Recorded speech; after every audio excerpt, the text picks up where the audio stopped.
Julián. ¿Qué onda, Vale? ¿Lista para empezar el 5x5 de hoy? Pues yo sí, ¿y tú? ¿Qué onda? ¿Ya te vas o qué? Pero pues como dice el súper dicho conocido, Julia precavido vale por dos. Y es que mira, traigo esto por si hace mucho sol, esta bufanda por si hace frío, y pues por si llueve.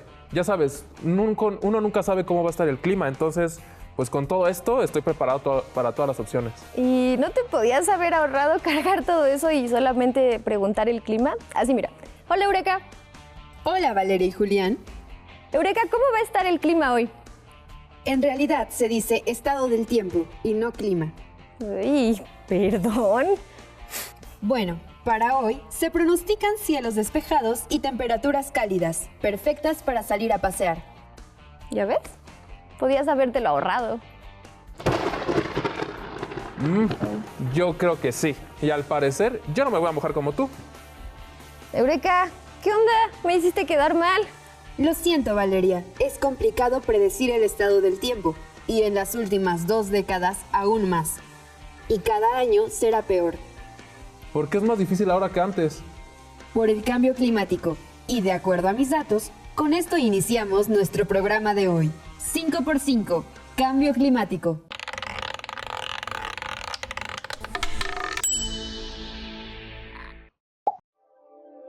Cambio climático o el punto de no retorno. Justo lo que nos decía Eureka, de que el cambio climático hace difícil predecir el estado del tiempo, bueno, pues todavía hay bastantes personas en industrias, en el gobierno incluso, que no creen realmente en el cambio climático, pero se ha comprobado que incluso tiene que ver con la propia acción de los humanos. ¿Ah, sí? A ver, entonces, ¿es normal que en invierno tengamos días menos fríos o que las lluvias de primavera se atrasen un poco? Pues sí es normal, pero lo que no es normal es que se desajusten las temporadas de huracanes, de sequías, que tengamos contingencias, incendios por todos lados. Eso no es normal. Eureka, ¿es esto por el cambio climático? Así es, Julián. La atmósfera está compuesta de una combinación de gases que son los que regulan la temperatura de la Tierra. Los famosísimos gases de efecto invernadero, que son los que retienen el calor en la Tierra de la radiación del Sol, ¿no? Claro, y que permiten que la Tierra tenga una temperatura promedio que es la óptima para el desarrollo de la vida. Pero desde el comienzo de la revolución industrial hasta nuestros días, la concentración de estos gases ha aumentado más de 30%. Órale. Aunque ciertas industrias, gobiernos y figuras públicas lo duden, el cambio climático es un hecho y es comprobable que se debe a la acumulación de estos gases y compuestos de efecto invernadero en la atmósfera. Además, es obvio que los impactos ya son visibles en todas las partes del mundo. Eureka, justo nos acabas de hablar del aumento de estos gases en un 30%. También ha habido un aumento de temperatura, ¿no? ¿De cuánto? Se ha registrado un aumento promedio de 0.7 grados Celsius en los últimos 100 años. 0.7, pues no es nada, ¿o sí? Sí, parece que no es tanto, ¿no? Pero ¿por qué no mejor le preguntamos a una experta? Por fortuna, el día de hoy nos acompaña la bióloga Verónica Mendieta Ciordia, que es analista de estrategias de cambio climático de la Comisión Nacional de Áreas Naturales Protegidas, la CONAM, y ella nos puede ayudar un poquito con este tema. Bienvenida, Verónica, a este 5x5. Hola Valeria, hola Julián, un honor estar aquí con ustedes. Gracias por la invitación. Pero un aumento en la temperatura promedio de la Tierra de menos de 1 grado Celsius, ¿es realmente relevante? Es muy relevante, Valeria. Este aumento puede parecer insignificante, pero de hecho implica cambios en todo el planeta. Una forma sencilla de explicarlo es que este aumento de temperatura, junto con los cambios en los patrones de lluvia y eventos cada vez más fuertes como los huracanes, junto con todas las presiones antropogénicas como es la sobreexplotación de recursos y la contaminación, hacen que tengamos problemas climáticos mucho más fuertes, graves y constantes, como son las inundaciones, las sequías, las ondas de calor y estos incendios que cada vez escuchamos que son más devastadores y más frecuentes de lo que eran antes. Todo esto tiene un impacto tanto en la naturaleza como en las personas. En pocas palabras, todos estos cambios en la naturaleza alteran tanto la estructura como las funciones de los ecosistemas y nos afecta a todos y a todas. Por eso se han puesto en práctica dos tipos de estrategias para enfrentar al cambio climático. aquellas que buscan frenar las causas que lo originan, es decir, la mitigación, y aquellas que son las acciones que ayudarán a los ecosistemas y a las comunidades humanas a sobrevivir, o sea, la adaptación. Quiero comentarles que México ocupa el 13º lugar entre los países que más liberan gases de efecto invernadero y el segundo en Latinoamérica, solo después de Brasil. Pues no es una posición como para estar orgullosos, ¿no?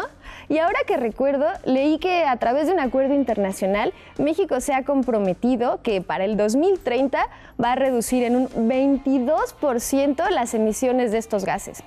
Uy, ojalá que lo podamos cumplir. Otra meta de mitigación es conservar y proteger los sumideros de carbono para reducir los niveles de estos gases en la atmósfera. ¿Sumideros de carbono? ¿Qué es eso? Eureka, ¿puedes explicarnos, porfa, qué es eso?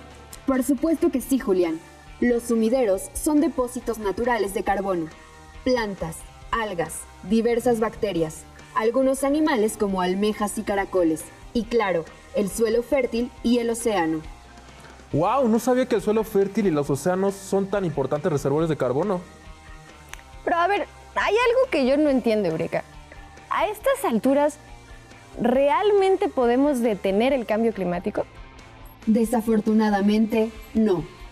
Aunque la producción de gases de efecto invernadero se detuviera por completo, los efectos del cambio climático se vivirán por varios siglos. No, eso no puede ser, Eureka, es terrible. Bueno, es por esto, Vale, que necesitamos desarrollar estrategias para que las comunidades y los ecosistemas se adapten de una mejor manera a los efectos pues, que ya no podemos evitar. Claro, como mejorar los sistemas de alerta temprana para notificar a los pobladores de eventos climáticos como huracanes, olas de calor, inundaciones y así poder pues, prevenir catástrofes. Exacto, y también podemos conservar y restaurar los ecosistemas ya degradados pues para que sean menos vulnerables al cambio climático. Y por supuesto, frenar la producción de los gases de efecto invernadero. Y tratar de implementar estrategias que protejan tanto a la naturaleza como a los habitantes de México, que es un país muy vulnerable al cambio climático. ¿Somos un país vulnerable, eh? Pues sí, parece que sí, pero eso lo discutiremos en nuestro punto número 2. México, país vulnerable al cambio climático. Ya que vamos a hablar de esto, Vale, yo leí que lo más preocupante es que los glaciares se están derritiendo y que los pobres osos polares se están quedando sin casa. El cambio climático afecta a todo el mundo y México no es una excepción. Ay, pero llamarlo muy vulnerable, no, ¿sí? ¿Por qué, Eureka? Esa es una pregunta que ustedes tienen que reflexionar para responderla. Pues yo creo que, como hemos visto en los 5x5 anteriores, México es un país megadiverso en especies y en ecosistemas. O sea, tenemos por un lado en el norte terrenos extremadamente secos y del otro lado lluvias torrenciales en el sur. Y sabemos que los fenómenos se están alterando. Y recuerda que también en México se han talado enormes extensiones de ecosistemas naturales, como los humedales, que nos protegían justamente de los huracanes. De hecho, de ellos también hablamos en todo un programa de 5x5. Sí, eso es importante. Y creo que también puede ser vulnerable porque además los huracanes en México nos llegan de los dos lados, por el Pacífico y por el Atlántico. Y en los últimos años han aumentado tanto en cantidad como en intensidad. Así es, Valeria. La temporada 2020 de huracanes en el Atlántico batió el récord del 2005. Aunque se establece que en noviembre termina la temporada, el año pasado hubo 4 más que afectaron las costas. De hecho, hasta se les acabaron los nombres. Tuvieron que usar el alfabeto griego para nombrarlos, como delta, iota, epsilon. Otro punto es la enorme diversidad cultural que existe en nuestro país. En México existen más de 60 diferentes grupos indígenas y afrodescendientes, lo que refleja su multiculturalidad. Y muchos de estos pueblos viven en situaciones de pobreza, lo que nos hace vulnerables a todos como sociedad. Y lo que hace más difícil establecer soluciones. Eureka, ¿tú sabes cuáles son los tipos de soluciones que se están implementando para remediar el cambio climático? En México se están implementando una gama de soluciones para enfrentar el reto del cambio climático y particularmente el sector ambiental impulsa aquellas que están basadas en la naturaleza. Oye, eso suena súper cool. Obvio, Julián, yo siempre doy los mejores datos.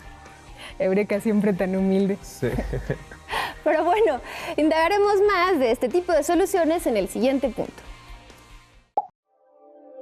Soluciones basadas en la naturaleza. ¿Soluciones basadas en la naturaleza?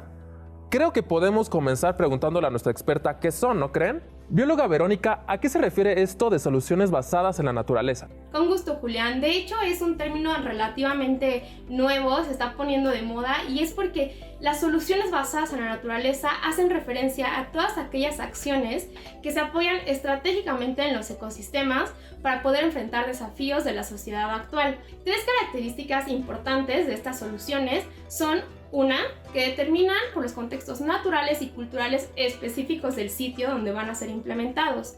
Esto permite que se incluyan los conocimientos tradicionales, locales y científicos. La segunda es que aportan beneficios económicos, ambientales y sociales de un modo justo y equitativo, lo que promueve también la participación de todos. Y la tercera es que mantiene la diversidad biológica, cultural y también la capacidad de los ecosistemas para evolucionar con el tiempo.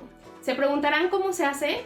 Bueno, son acciones que quizás hemos oído todos, como la restauración, la conservación, el saneamiento y la protección de los ecosistemas y la biodiversidad.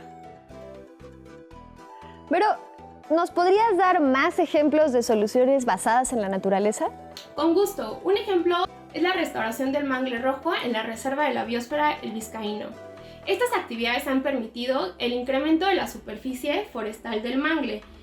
¿Y esto qué nos beneficia? Bueno, pues justo al tener esta cobertura hace que los impactos de las tormentas y huracanes sean mucho mejor, protegiendo a las comunidades locales. Además, el incremento de esta superficie ha dejado que se reproduzcan adecuadamente las especies como de bivalvos y a su vez, como toda esta cadena trófica, permite que haya más peces para el consumo local, que también es una actividad importante en la zona. También ha aumentado la producción de oxígeno y mejorado la captura de carbono, que es mitigación a su vez. Y por si fuera poco, además está contribuyendo en la gobernanza de los grupos y líderes comunitarios. Es por eso que la CONAM promueve las soluciones basadas en la naturaleza como un importante componente en las políticas para el desarrollo del país y como una estrategia efectiva para alcanzar los objetivos de desarrollo sostenible. Vaya que suenan muy beneficiosas, ¿eh?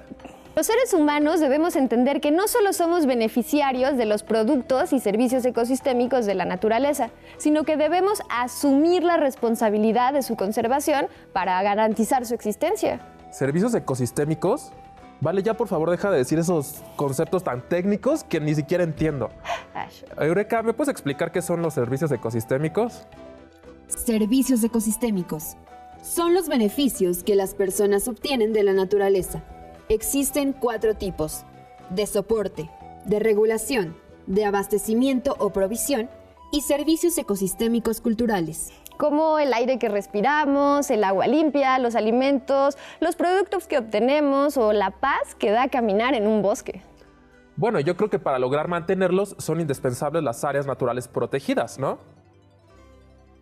Verónica, en relación al cambio climático, ¿por qué es tan importante conservar en buen estado las áreas naturales protegidas? Las áreas naturales protegidas son el mejor instrumento para conservar la biodiversidad del mundo. También dentro de estas áreas se promueve el bienestar humano y la armonía con la naturaleza. México es un país megadiverso que incluye muchas especies endémicas, es decir, que solo se distribuyen en nuestro país.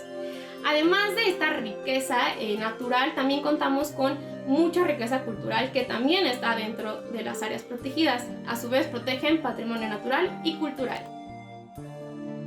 Estos espacios son idóneos para llevar acciones como la conservación y la restauración, lo que nos permite adaptarnos al cambio climático, no solo a las personas, sino también a los ecosistemas, y así hacer frente y minimizar los impactos del cambio climático. México cuenta con 182 áreas naturales protegidas de carácter federal. Abarca aproximadamente 10% de la superficie terrestre y 22% de la marina.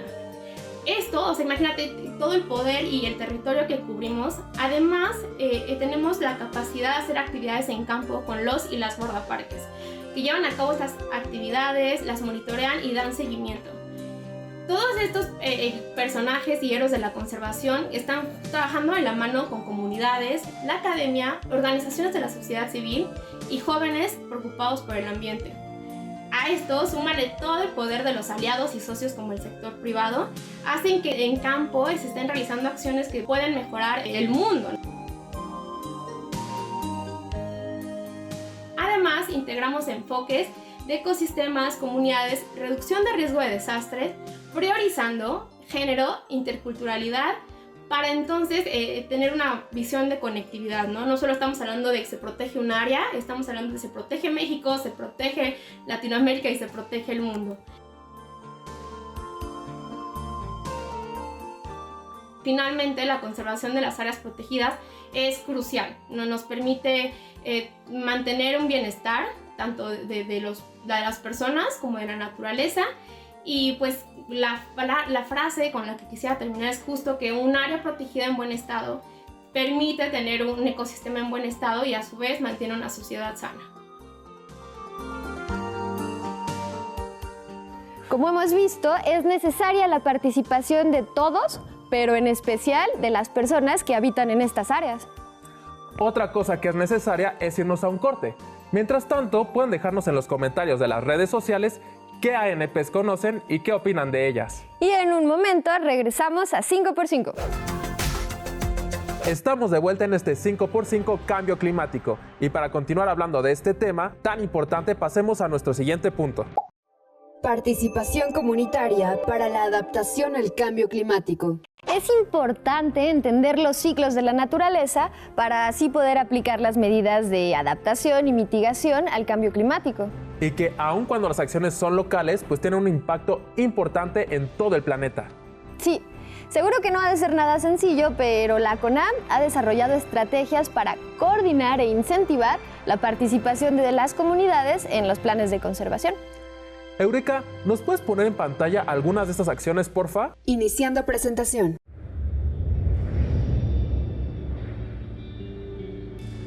La relevancia del proyecto Cambio Climático es que ha incidido de manera directa en fortalecer las capacidades locales y también de muchos consultores. La inclusión también del componente de cambio climático en el programa de manejo y la implementación de medidas de adaptación basadas en ecosistemas. Creo que es una de las cosas más importantes de este proyecto. Los arrecifes de coral, junto con otros ecosistemas costeros, ayudan a atenuar los efectos del cambio climático global. En ecosistemas como los arrecifes y los manglares almacenan una gran cantidad de dióxido de carbono que, junto con otros componentes del océano, son los que ayudan a regular la temperatura en el planeta. Mientras se sigan muriendo los corales, los arrecifes, en lugar de crecer, van erosionándose y se va perdiendo su estructura.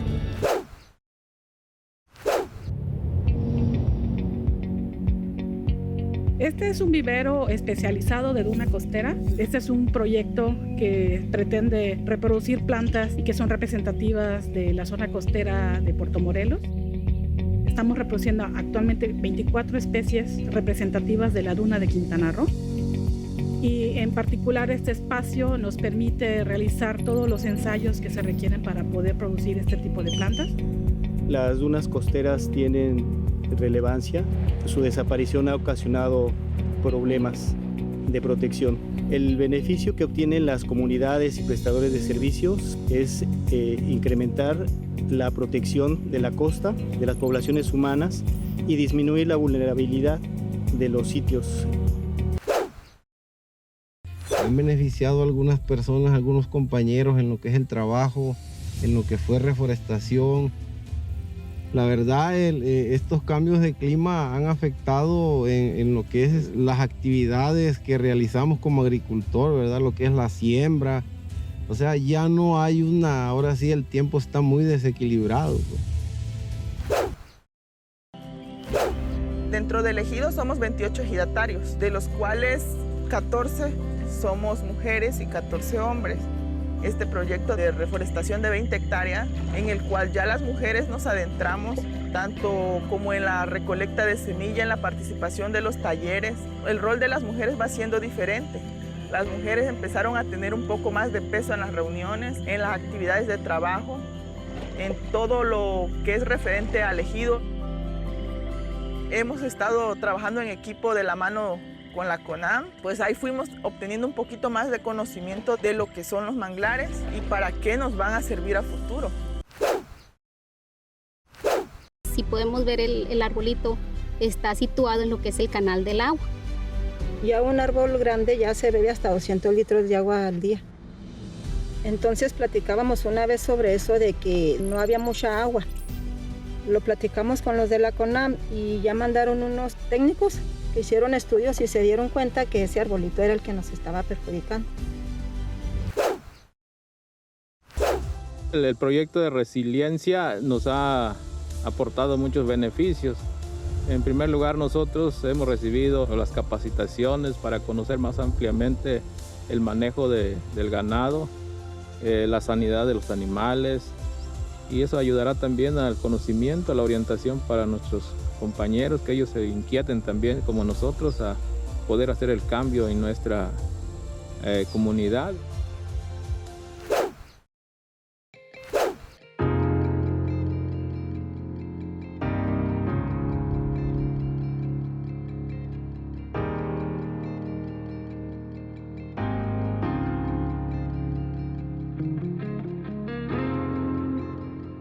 Se decidió registrar el rancho como área destinada voluntariamente a la conservación, lo que se conoce como ADBC. Las ADBC ayudan en cuanto a la lucha del cambio climático. Estamos haciendo prácticas de manejo ganadero de bajo impacto, que es una muy buena forma de devolverle un poco al campo y crear corredores biológicos entre las áreas naturales protegidas. El proyecto Resiliencia inició con el objeto de atenuar los efectos del cambio climático en la biodiversidad. Mediante acciones de restauración, asesoría, capacitación a productores sobre el aprovechamiento sustentable de los recursos naturales, la ampliación o crecimiento de las áreas naturales protegidas mediante el esquema de áreas destinadas voluntariamente a la conservación para mantener la conectividad. El cambio climático y el bienestar humano. Julián, ¿crees que somos realmente conscientes del cambio climático? Pues no sé si todos lo estemos. Yo creo que cada vez nos preocupamos más cuando oímos sobre los efectos del cambio climático. Pero pienso que ese sentimiento dura en realidad muy poco y seguimos con nuestra vida como si nada pasara. Sí, pensamos que no es nuestra responsabilidad, ¿no? Y que jamás sufriremos las consecuencias. Y nos equivocamos. De hecho, esto puede afectar a la salud, economía y ambiente de todos. Ah, caray, ¿cómo está eso? A ver, Eureka, ¿cómo se relaciona el cambio climático con la vida y el bienestar de las personas? Los seres humanos, al igual que todas las otras formas de vida y los servicios que nos brindan, dependen de la forma en que la materia y la energía se mueve de una región a otra. Esto se define como conectividad ecológica. ¿Es decir que todos estamos conectados de alguna manera? Así es, Julián. Te doy un ejemplo. Un paisaje bien conectado permite que las plantas y animales puedan migrar hacia sitios que tendrán características favorables para su supervivencia, ante condiciones cambiantes que serán provocadas por el cambio climático. ¿Pero eso qué tiene que ver con nosotros? Bueno, pues sabemos que muchas de las actividades humanas dependen del equilibrio ecológico, desde la producción de alimentos hasta el turismo. Por ejemplo, la Reserva de la Biosfera de la Mariposa Monarca, que es Patrimonio Cultural de la Humanidad, ha sido un sitio clave para la conservación de esta especie y la economía de las personas locales. Ok, creo que ya entendí. Si no hay una buena conectividad ecológica entre los bosques de Canadá, de Estados Unidos y de México, que son los países en los que se distribuye esta mariposa, ella corre el riesgo de desaparecer.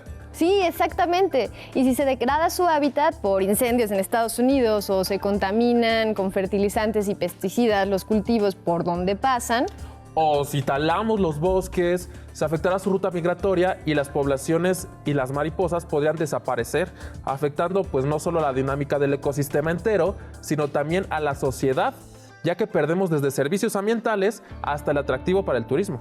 Exactamente, o sea que este efecto nos afecta a todos. En el caso de la mariposa monarca, se están implementando medidas de restauración de áreas asociadas a ríos y arroyos, y se desarrollan proyectos de conservación, productivos y sociales en todo el trayecto de su viaje, que incluye a los 3 países, Canadá, Estados Unidos y México. Además, la gente de la reserva lleva a cabo proyectos como la elaboración de productos sustentables, mieles, mermeladas, artesanías, para no solamente depender del turismo. Genial.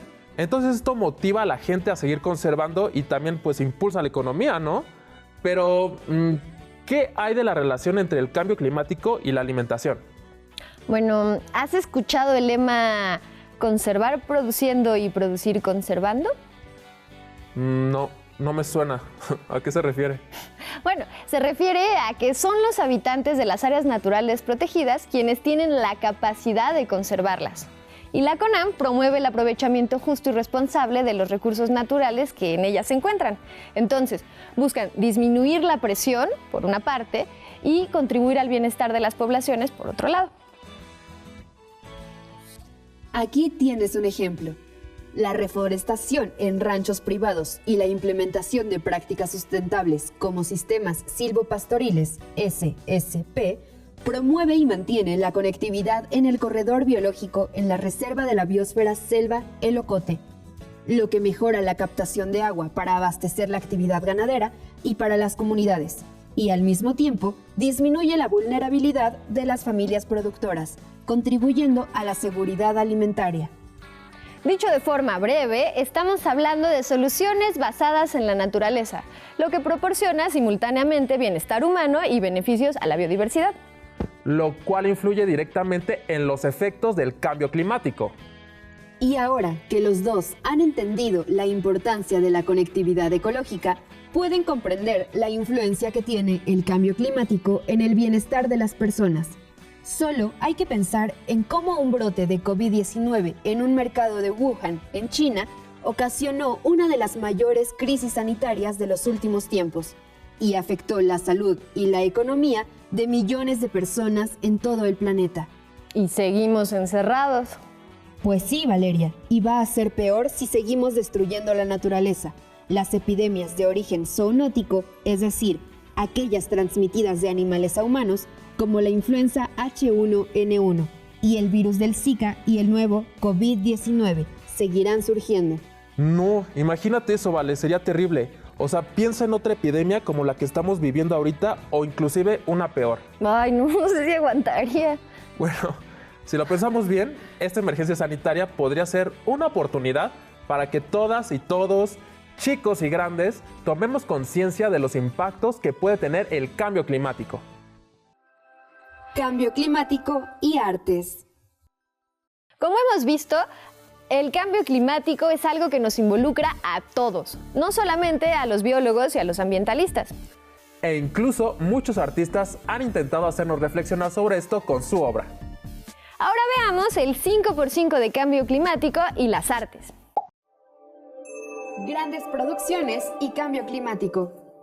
El cine ha retratado al cambio climático hasta el cansancio. Películas muy taquilleras y con grandes presupuestos se han encargado de asustarnos y de hacernos reflexionar. Sí, hay de todo, desde las películas con el lenguaje más complejo de documentales hasta las películas de acción como El día después de mañana. Otra es la del mundo acuático, donde sale Kevin Costner. En ella nos presentan un planeta donde los casquetes polares se derritieron y la Tierra está cubierta de agua. Ay, sí, a mí me gustó mucho esa película, aunque me estresa que no encuentran la Tierra. Hablando de tierra, ¿viste la de La sal de la tierra? Sí, el documental que habla del fotógrafo Sebastián Salgado, ¿no? Sí, justo ese. Y aunque el tema se centra en parte de la vida del fotógrafo, podemos ver cómo el cambio climático afectó a las tierras brasileñas. Vemos que Salgado tiene un terreno enorme que era de su familia, completamente talado y que junto a su esposa reforestan y gracias a esto regresan los animales y el agua.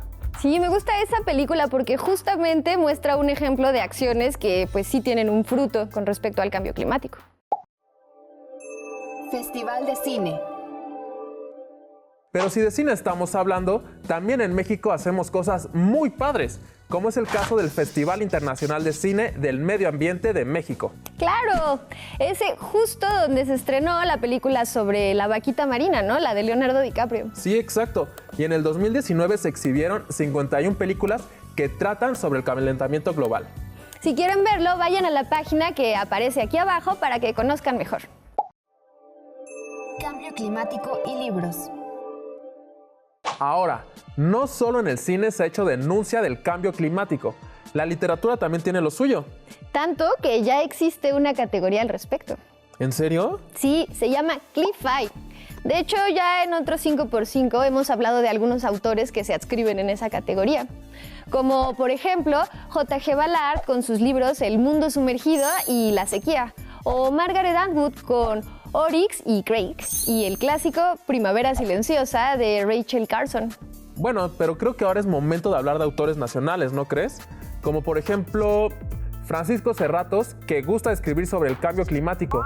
Busquen un ensayo que tiene en la revista de la universidad en el número de mayo del 2019. Es un muy buen texto. Órale, lo voy a buscar, suena bien. A mí uno que me gustó mucho es uno de Alberto Chimal que se llama La Zona M. En esta historia, la protagonista intenta escapar de la Ciudad de México porque está devastada por la contaminación. ¿Te suena? Ay, ojalá que no me sonara. Ariel Bargasal. ¿Y qué tal el artista visual Ariel Bargasal? ¿Quién? Ariel Bargasal, un artista que el año pasado presentó una exposición en la galería Building Bridges Art Exchange de Santa Mónica, California. La exposición se llamaba Fábulas de desplazamiento emocional y físico.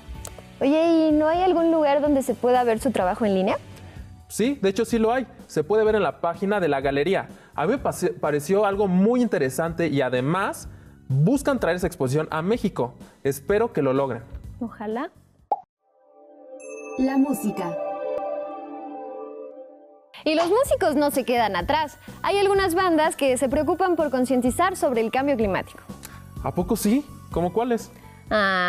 Eureka, ¿me ayudas con algunas bandas? Claro que sí, Valeria. Aquí está la información que encontré.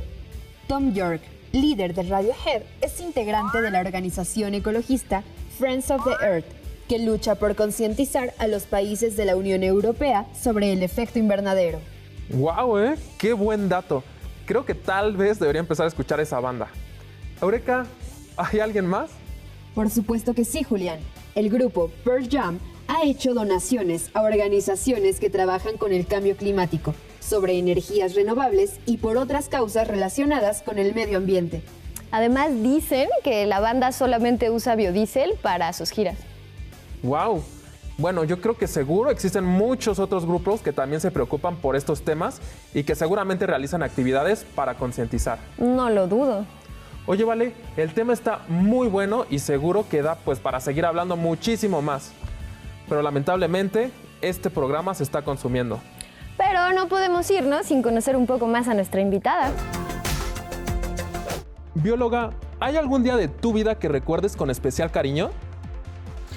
Ay, Julián, qué pregunta tan difícil. Yo creo que son varios y diría que marcaron mi vida para siempre. Serían todas las prácticas de campo que tuve en la carrera. Me mostraron, no solo me terminaron de enamorar de la naturaleza y me mostraron que esta era mi pasión y a lo que quería dedicarme, sino que justo ya sea que veíamos fósiles, plantas, animales, entrábamos en bosques que tú te sentías tan pequeño y a la vez sentías esa conexión con la naturaleza que no puedo describir, ¿no? Y también enfrentaba desafíos como no bañarte en 2 días tal vez, acampar, mojarte, comer mal, comer bien. Son experiencias que realmente a mí me hicieron ser quien soy ahora, tan apasionada. Y yo no las cambiara por nada. Realmente, si no son prácticas de campo, yo sugeriría que todos algún día vayan a acampar y sientan esta experiencia que te hace que tengas una conexión especial con la naturaleza. ¿Cuál es tu momento favorito del día? Yo creo que es la hora de la comida. No solo porque me gusta mucho comer, sino también porque justo es la mitad en la que me siento a pensar qué es lo que ya hice, voy palomeando mi lista de pendientes, veo qué me hace falta, pero a la vez sé que se acerca ya la hora de descanso y entonces es como esa motivación en la que digo, ok, ya vamos a acabar, sigue la noche a mí me encanta, es cuando estoy más inspirada, más creativa, es cuando antes iba a nadar antes de la pandemia. Y justo también creo que es una buena combinación entre el gusto de comer y pasar tiempo con mi familia. Ahorita que estamos en pandemia es creo que lo más valioso y lo más bonito. ¿Y cuál es tu pasatiempo preferido? Soy una persona muy activa, pero sin duda diría que son las actividades fuera al aire libre, en especial las acuáticas. Como ya les dije, me gusta mucho nadar, me gusta bucear. Si estoy en el mar, no nada más tomo el sol, de hecho me encanta estar nadando. Y pues sí, o sea, estar fuera. La verdad es que disfruto mucho las películas, la lectura, pero cualquier actividad que se pueda hacer en el exterior e incluya mojarse, yo estoy encantada de la vida. ¿Y cuál es tu libro o película de ficción favorito? Justo son ambos, es libro y película, es la saga del Señor de los Anillos. Me encanta cómo de una manera tan ficticia aterrizan temas tan importantes como es el mal, ¿no? Cómo alguien quiere apoderarse, hace daño a otros a pesar de ser diferentes, a la naturaleza. Y creo que sí, y si te pones a reflexionar es un poco la crítica a lo que estamos viviendo hoy en día en la sociedad. Y a su vez me resulta muy bonito porque es la amistad entre diferentes culturas, sin importar de dónde vengan, y además pues, toda la acción, no sé, me parece fascinante. Y finalmente, ¿en qué México te gustaría vivir? Ay, pues es como que siempre lo explico y ahorita no tengo las palabras para describirlo. Pero me gustaría vivir no solo en un México, sino en un mundo en general. Yo soy orgullosamente mexicana, por lo que quiero ver a mi país cada vez mejor. Y me gustaría ver que la gente rompa esa burbuja en la que vive.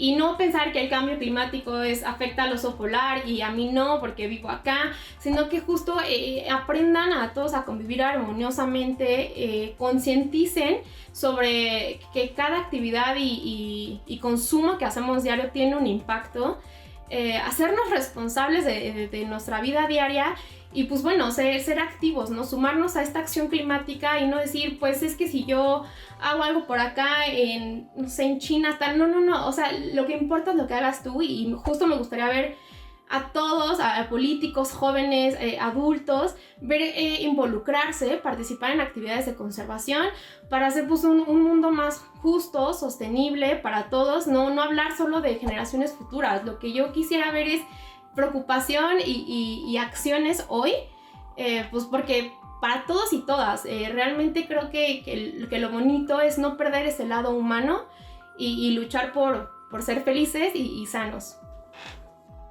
Agradecemos a nuestra invitada Verónica Mendieta por estar con nosotros y ayudarnos a entender los efectos del cambio climático. Muchas gracias.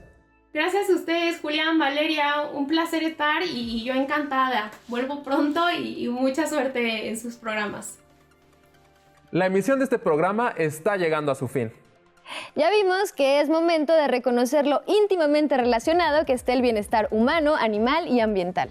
Tenemos el compromiso de poner en primer lugar a las personas y su bienestar, sobre todo ahora ante la crisis sanitaria causada por el COVID-19. A pesar de la magnitud del daño al planeta, todavía podemos hacer mucho para construir un futuro menos catastrófico o una catástrofe menos cercana, y así favorecer a la mitigación y adaptación al cambio climático. Y entender que todo está conectado. Eso ya lo entendimos. Más les vale. No olviden seguirnos en redes sociales. Y suscribirse al canal de YouTube de TV UNAM. Y de dejarnos todos sus comentarios. ¡Hasta la próxima!